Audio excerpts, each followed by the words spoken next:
So why have you stayed with Riverdale for 50 years? Well, one of the reasons happens to be that I enjoy working with kids, number one. Number two, the kids at Riverdale have been just wonderful youngsters who I've seen grown from seventh grade kids who were running around like chickens without heads to young adults who took charge of the team as captains and moved on to the college level.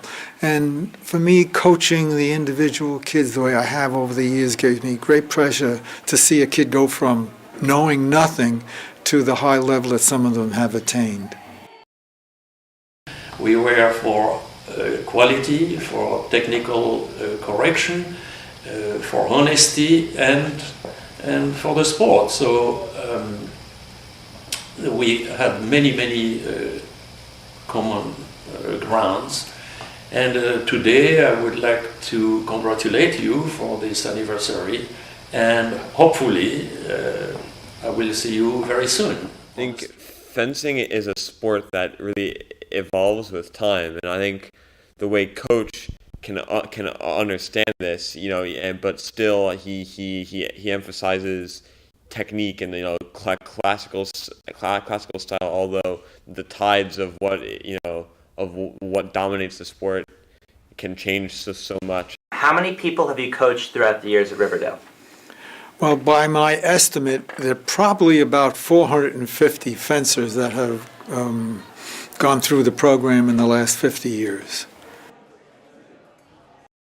Marty, I believe, best inspiration to any coach, is they're young, strong, affectionate, love fencing, he's always come to see Eastern Championship, whatever big competition in New York area, he's always there, And he's have quite many Yellies in his squad who is come and join Yale varsity team, And how many people have gone on to fence in college and on the varsity teams? From my last estimate, it was about 100, maybe 115 that have fenced on college varsity teams. Philosophically, I felt that we had been able to develop fencers that had young boys and girls who never had much opportunity in other sports for whatever reason, but seemed to be able to take to fencing.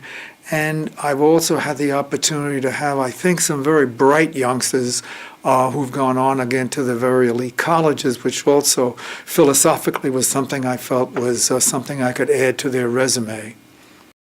A lot of the fencing coaches don't really understand the kids they're teaching, but Coach really understands, and I think that's a good thing because he's able to really get you more involved and more into the sport. Because Coach, he really understands how to get through to kids, which I think is great.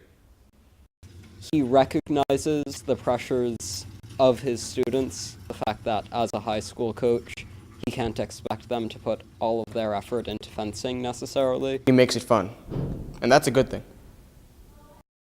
My basic objective was to teach kids the enjoyment of fencing, that a sport that you can do your entire life. Coach Schneider's a great coach, and he did a lot for the team. And I don't think that the fencing team would be the same without him. Coach has really helped with not taking everything so seriously, calming down, looking at things, looking at things as kind of more rational way, everything like that. Just do your best when you're out there, and it doesn't matter if you win or lose. Just know that you came off the strip doing what you did was the best you can do it. Even if you don't really get the best results, just keep going anyway and do it. I remember to keep calm, and that's because of Coach Schneider. Not attributing feelings of self-worth to a lot of things. I think he definitely gives us a lot of confidence. He's never told me to not do anything. He's like, always behind me with everything. He helps you get through it step by step. What do you think might be the biggest change in fencing since you started? When I first started fencing here in the 50s, where we fenced only college freshman teams. Then they changed that rule and we started fencing college junior varsity fencers. Some people from Riverdale High School starting coming to Yale, and he's starting bringing his team to Yale, and they're competing with my varsity team. I must say the one story that I've told over and over and over again, and I guess it's the most dramatic since the results were so dramatic, and that is the story of Tim Morehouse. Tim started as a 7th grader and was quite uncontrollable. He said, "Coach, I want to fence saber." And I said, "Will you behave yourself?" He said, "Absolutely." Well, he went on to be winner of the Mamaroneck Invitational, captain of the team, of course, at Riverdale, captain of the team up at Brandeis, All-American at Brandeis, and of course now a member of the Olympic team. How long were you the only fencing coach for the whole fencing team? When did you start getting assistant coach? Wow, I don't really remember. Probably the first 25 years or 30 years, I was the only coach, and then I started to get additional coaching.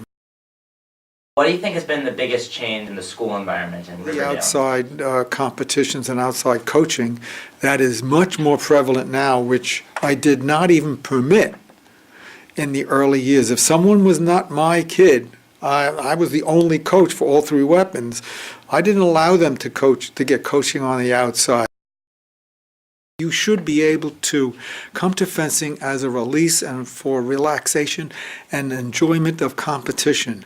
Whether you're a good fencer, a medium fencer, or a weak fencer, it doesn't make any difference. As long as you can get from fencing that release, I think it's a good thing for all fencers. He mixes humor into teaching us fencing. I mean, Coach always cracks a joke and tells us he's 29. He's only 29, you know. I do not walk like a gazelle anymore, sir. I just would like to say, as we all have said, thank you to Coach. Best regard.